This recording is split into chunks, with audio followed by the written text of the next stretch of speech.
वही है, वही भाषा में अपने को जवाब देना जरूरी है।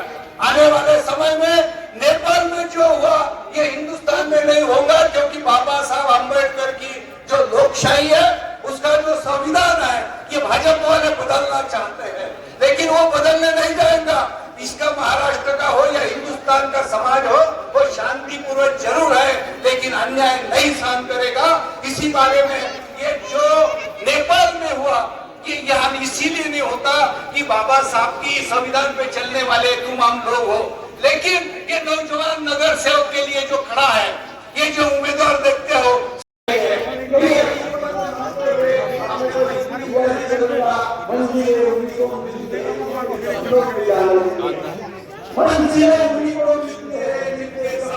उमेदवार जिल्हा काँग्रेसचे अध्यक्ष किरण पाटील लोणगावकर, शहर कांग्रेस कमिटीचे अध्यक्ष शेख यूसुफभाई रियाज सुनना, वो अपने लिए दिल्ली से आए। मैं उनका शुक्रिया अदा करता हूं कि उन्होंने मेरे खुलताबाद के लिए साहब, नजर पटेल साहब, इमरान जागीरदार साहब, सलीमुद्दीन साहब और आपका चहेता नौजवान उम्मीदवार नगर अध्यक्ष पद के लिए आमिर पटेल,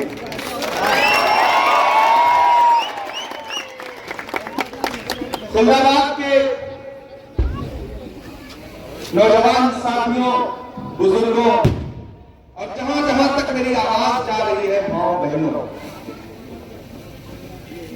बहुत दिन से मैं मुंतजिर था कि खुलदाबाद आऊंगा, आपसे मुलाकात होगी। कई बार ऐसी तरतीब भी बनी, लेकिन नसीब में आपसे मुलाकात शायद इन दिन होती थी। यहां दिल्ली से आए हुए हमारे नसीम कुरैशी साहब बैठे हैं। मेरे भाई, आने वाली 2 तारीख को आपको एक फैसला करना है। एक तरफ वो ताकतें खड़ी है जो बड़ी प्लानिंग करके आई है, बड़ी साजिश करके आई है, और एक तरफ आपके बीच का एक सीधा साधा भोला भाला बच्चा है, लड़का है, नौजवान है, लेकिन इतना बच्चा भी नहीं है जितना वो लोग समझ रहे हैं। पता चला कि कोई मोहतरमा आके बता के गई कि वो तो पढ़ा लिखा नहीं है, बीएससी किया है, एमएससी किया है, बीएससी किया हुआ। सोचो, भाजपा के साथ जो रहे उसको एमएससी किया हुआ भी पढ़ा लिखा नहीं लगता। भाजपा खराब कर देती है लोगों को। उन्हें यह समझना पड़ेगा कि घड़ी से लाख महंगा तो घड़ी का वक्त होता है, घड़ी से लाख महंगा तो घड़ी का वक्त होता है। जो इसकी कद्र करता है उसी का वक्त होता है। खुलदाबाद वालों, ज्यादा कुछ नहीं बोलना है, 2-3 चीजें आपको समझानी है। मैंने सोचा नहीं था कि मैं लोकल बॉडी इलेक्शन में आऊंगा, मैं बाहर था, लेकिन पार्टी का आदेश हुआ, वेणुगोपाल जी ने कहा, प्रदेश अध्यक्ष ने कहा, कल्याणकारी जी ने कहा, फिर मुझे भी लगा कि एक ऐसा मुश्किल वक्त है जब लड़ाई सीधे 2 ताकतों के बीच में है। एक तरफ वो ताकतें खड़ी हैं जो नफरत की बुनियाद पर हुकूमत में है, और एक तरफ वो ताकतें खड़ी हैं कि वो हुकूमत से बाहर इसीलिए है क्योंकि वो मोहब्बत की बात करती है। आपने कभी सोचा है कि राहुल गांधी जैसा इंसान जो कन्याकुमारी से कश्मीर तक 4000 किलोमीटर पैदल चलता है, बस एक नारा लगाते हुए कि नफरत छोड़ो, भारत जोड़ो, मुझे नफरत के बाजार में मोहब्बत की दुकान खोलनी, और फिर पूरा सिस्टम मिलकर इलेक्शन लूटने के साथ उस इंसान को बार बार हराने की कोशिश करता है। लेकिन मैं सलाम करता हूं उस इंसान के जिगरे को जो ये कहता है कि मैं 100 इलेक्शन हार जाऊं, फर्क नहीं पड़ता, लेकिन मैं कभी भी वोट लेने के लिए नफरत की बात नहीं कर सकता। मैं आज इसलिए भी आपके बीच में आया हूं कि आपको यह समझा सकूं खुलदाबाद वालों कि आपका शहर बड़ा तारीखी शहर है। यहाँ की दीवारें इस बात की गवाह है कि जिन्होंने तारीख बनते हुए देखा है, आज आपके शहर पर, आपकी नगर परिषद पे कब्जे की एक सरकारी कोशिश हो रही है। आपको इस खेल को समझना पड़ेगा। भाजपा जानती है कि इलेक्शन में डायरेक्ट नहीं जीत सकती,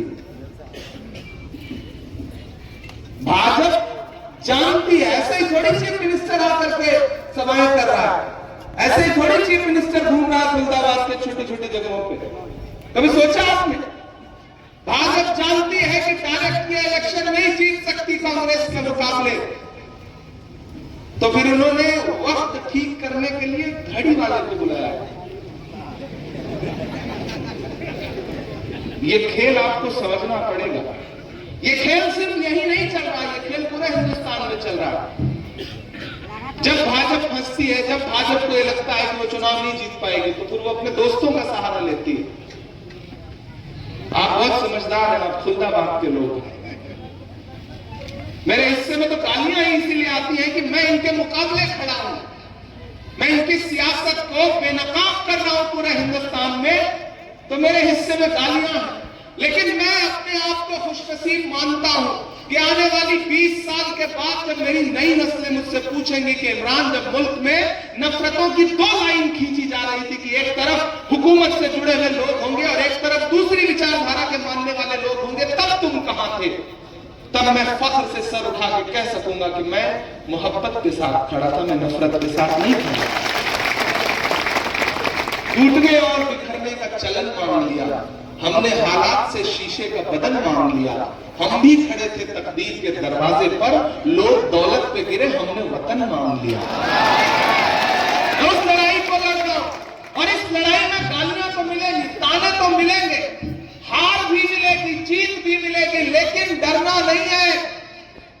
अगर डर गए होते महात्मा गांधी अंग्रेजों के खिलाफ, जिनकी हुकूमत में सूरज गुरूब नहीं होता था, अगर एक मुल्क में सूरज गुरूब होता था तो अंग्रेजों की हुकूमत इतनी लंबी फैली थी कि दूसरे मुल्क में सूरज उग रहा होता था। लेकिन महात्मा गांधी उठे, पंडित नेहरू को साथ लिया, मौलाना आजाद को अपने सीने से लगाया और चल पड़े, एक लाठी और एक धोती पहन करके। मैं भी मौलाना आजाद की तरह नए दौर के गांधी के साथ चल रहा हूं। मैं चला हूं 4000 किलोमीटर कन्याकुमारी से कश्मीर तक। जब मैं चलता था राहुल गांधी के साथ, तो लोग मुझसे कहते थे कि इमरान, आप सांसद बाद में हैं, शायद पहले हैं, क्या कहेंगे? तब मैं कहता था कि जो हर जालिम से टकराएगी वो आंधी बनाऊंगा, जो हर जालिम से टकराएगी वो आंधी बनाऊंगा। नए अंग्रेज आए हैं, नया गांधी बनाऊंगा। मैं चला हूं उनके साथ। मैंने कहा ना, मैं आज बिल्कुल आप आने की सिचुएशन में नहीं था, लेकिन नासिर नजीर हमारे माइनॉरिटी डिपार्टमेंट के साथी, वजाहत भाई हमारे साथी, कल्याण काले जी, सबने, अहमद चाउस ने, इब्राहिम पठान साहब ने, अहमद साहब ने, सबने मुझे कहा कि नहीं, खुल्दाबाद तो जरूर चलिए, क्योंकि खुल्दाबाद का कर्ज है आपके ऊपर, एहसान है आपके ऊपर। तो मुझे भी याद आया कि एक बार मैं इस सरजमीन पे आया था बुजुर्गों के कदमों में बैठने के लिए, और आपकी मिट्टी ने ऐसी दुआ दी थी कि हिंदुस्तान के मुशायरों में आपकी आवाज बनकर के बोलने वाले बेटे का हाथ पकड़ के राहुल जी ने कहा कि जाओ देश की पार्लियामेंट में बैठो, वहां मुद्दे उठाओ। कभी सोचा है आपने कि एक साहब आके कहेंगे कि कांग्रेस ने तो दिया ही नहीं कुछ आपको, फिर एक आकर के कोई बताएगा कि नहीं नहीं ये तो बीजेपी से मिले हुए हैं। जो बीजेपी के साथ हुकूमत में है वो आके कह रहे हैं कि बीजेपी से मिले हुए हैं। मतलब इससे शर्मनाक बात क्या हो सकती है? इसमें हंसा करिए आप लोग, टेंशन मत लिया करिए, इसमें हंसा करिए कि जो सलाखों के पीछे जब जा रहे थे तो ऐसे हाथ था, और जब निकल रहे थे तो हाथ ऐसे बंधा हुआ था। तो टेंशन नहीं लीजिए, हम जानते हैं ये लड़ाई बड़ी है, हम जानते हैं ये लड़ाई मुश्किल है, लेकिन उन्हें बताइए कि आप हुकूमत के साथ हैं, हमें पता है आप हुकूमत के इशारे पर यहां वोट बांटने आए हैं, लेकिन आपको समझना पड़ेगा कि गमों की धूप में भी मुस्कुरा कर चलना पड़ता है। ये दुनिया है, यहाँ चेहरा सजा कर चलना पड़ता है। तुम्हारा कद मेरे कद से बहुत ऊंचा सही, लेकिन चढ़ाई पर कमर सबको झुका कर चलना पड़ता है। मेरे भाई, ये जो आपके बीच में आपका बेटा है, आपका भाई है, आमिर पटेल, कभी सोचा है कि ये जो नए पौधे उग रहे हैं, ये जो नए चिराग जल रहे हैं, इनकी रोशनियों से पुराने चिराग, बूढ़े चिरागों को इतनी दिक्कत क्यों है? कभी सोचा है कि किसी उत्तर प्रदेश के प्रतापगढ़ के एक छोटे से जिले से निकल करके कोई इमरान प्रतापगढ़ी देश की पार्लियामेंट में खड़ा होकर के हाकिम की आंख से आंख मिलाकर के बोलने लगता है तो अपनी ही कौम के तमाम उन बूढ़े चिरागों को इतनी तकलीफ क्यों होने लगती है? कभी सोचा है? ऐसे ही आमिर पटेल जीत करके जब नगर अध्यक्ष बन जाएगा तो आमिर पटेल की उड़ान सिर्फ नगर परिषद तक नहीं है, जानते हो आप लोग। और हम लोग दिल्ली में बैठे हैं तो उसकी मंजिल सिर्फ वहां तक नहीं रहने देंगे, ये भी जानते हो आप लोग। तो फिर थोड़ी हिम्मत तो आपको भी दिखानी पड़ेगी, थोड़ी कोशिश तो आपको भी करनी पड़ेगी। खुलदाबाद वाला बदलाव ऐसे ही नहीं आ जाता। बदलाव लेने के लिए, बदलाव लाने के लिए जो नदी बह रही होती है उसके बहाव के खिलाफ खड़ा होना पड़ता है। तो फिर कांग्रेस पार्टी ने एक नौजवान पे भरोसा जताया है, आपके मेंबर ऑफ पार्लियामेंट ने, आपके जिला अध्यक्ष ने, बाकी साथियों ने नौजवान आमिर पटेल पे भरोसा जताया है, बाकी जो 18 नगर सेवक हैं उन पे भरोसा जताया है। तो फिर आपकी भी जिम्मेदारी बनती है कि नई लीडरशिप कैसे खड़ी होगी? तभी खड़ी होगी ना कि जब पार्टियों ने एक बार उन पे भरोसा जताया है। तो उनको मायूस मत करो, उनको चुन करके आगे पहुंचाने का काम करो, ताकि ये नई नस्लें, नई पौध जो लगी है कल को चल करके आपको साया दे, आपको फल दे। अभी जब इस बुते कमसिन का कद 6-7 फुट का है तो मुमकिन है जवानी में कुतुब मीनार हो जाए। ये कोशिश तो आपको करनी पड़ेगी। और ये जो बीच में आकर के आपको बहुत सारी बातें समझा रहे हैं, बस एक चीज समझिएगा, वो आपको खरीदने की कोशिश करेंगे, वो आपको बांटने की कोशिश करेंगे, वो आपका जहन भटकाने की कोशिश करेंगे। लेकिन एक चीज जहन में बिठा लीजिएगा कि एक कान से उनकी तकरीरें सुनना है, दूसरे कान से निकाल देना है। अपने बीच का बेटा, अपना भाई, आपके सुख दुख में खड़ा रहने वाला, जिसको आप जानते हैं, पहचानते हैं, जिसका हाथ पकड़ करके नगर अध्यक्ष बन जाने के बाद भी पूरे हक के साथ आप कहेंगे कि हमने तुम्हें जिताया है, तुम पर हमारा एहसान है, हमारे साथ खड़े हो। और जो आकर के बड़ी बड़ी बातें करके गए हैं, उनके लिए तो बस मैं इतना ही कहूंगा कि आमिर पटेल और 18 कॉर्पोरेटर जीत करके तनहा नहीं रहेंगे। हाँ, उनके साथ हुकूमत है, तो आमिर पटेल और ये पैनल भी कोई यतीम नहीं है। इनके साथ लोकसभा के सांसद कल्याण काले जी हैं, तो राज्यसभा का सांसद इमरान प्रतापगढ़ी जी है। खुलदाबाद की नगर परिषद को फंड की कमी नहीं होने दी जाएगी। हुकूमत की जबड़े से फंड छीन करके लाएंगे आपके लिए, चाहे यहाँ की असेंबली में लड़ना पड़े, चाहे देश की पार्लियामेंट में लड़ना पड़े। और मैं आपको भरोसा दिलाता हूं कि आमिर पटेल को जिता करके, चुन करके भेजिए, हमारे 18 के 18 पैनल को चुन करके भेजिए। आप एक लोकसभा का सांसद आमिर के दाहिनी तरफ खड़ा होगा, एक राज्यसभा का सांसद बाईं तरफ खड़ा होगा। हम उसको भाई की तरह आगे लेकर के आगे बढ़ेंगे। ये मौका है, ये दस्तूर है। और मेरे भाई, कोई बदलाए, कोई जहन आपका अलग से बनाने की कोशिश करे तो सियासत जज्बात का नाम नहीं है, सियासत होशमंदी का नाम है। मुल्क जिस मुहाने पे खड़ा है, एक दूसरे का हाथ पकड़ के आगे बढ़ना पड़ेगा।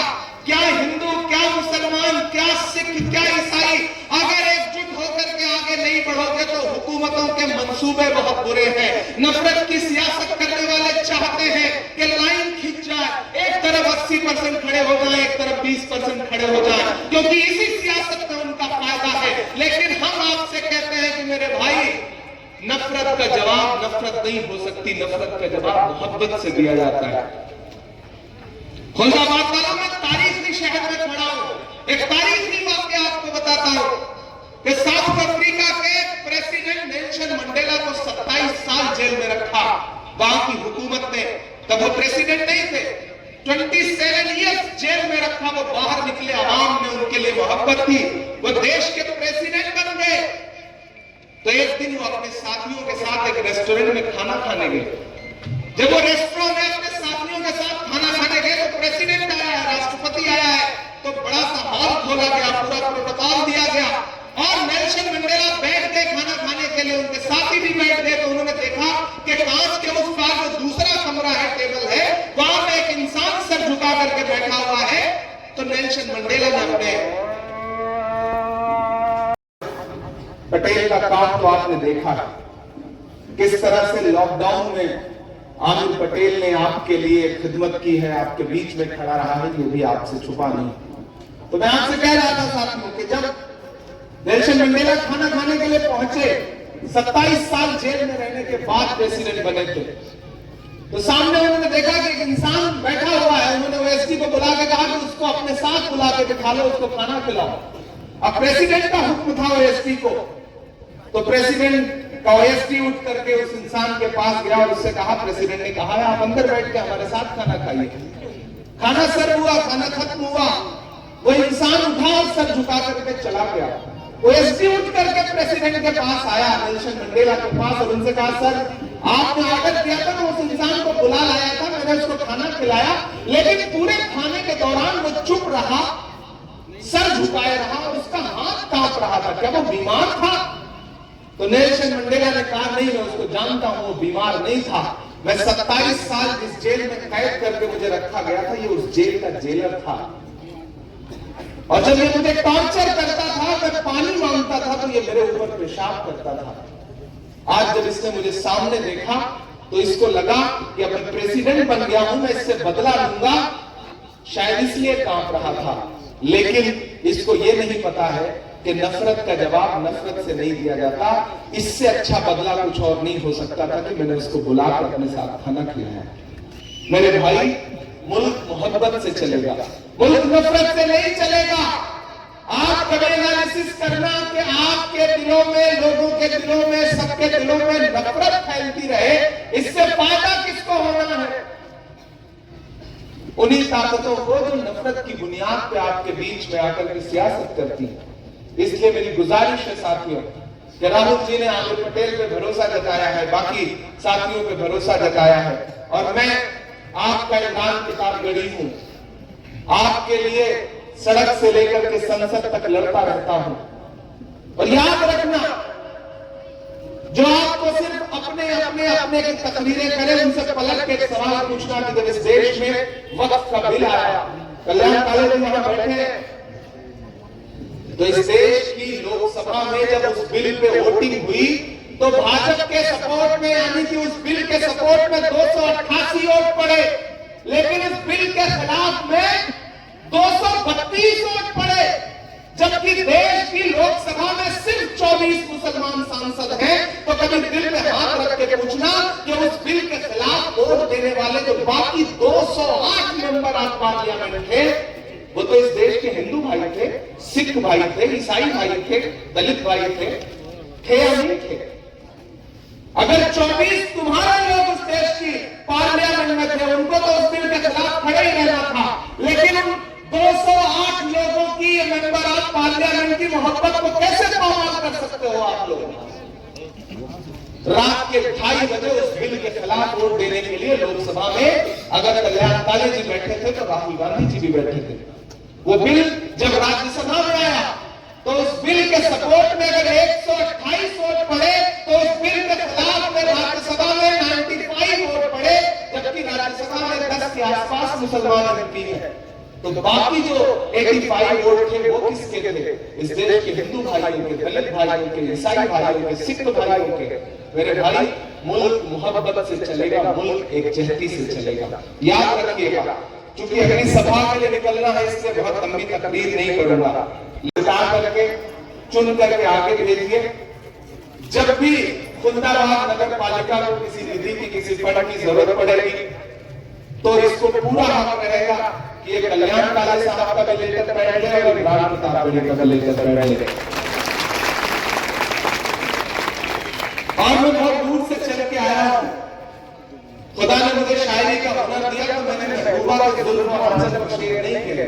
मैंने नजीब की मां के आंसुओं के लिए नज़्म कही, मैंने फलस्तीन के लिए नज़्म कही, मैंने आपकी आवाज उठाई है।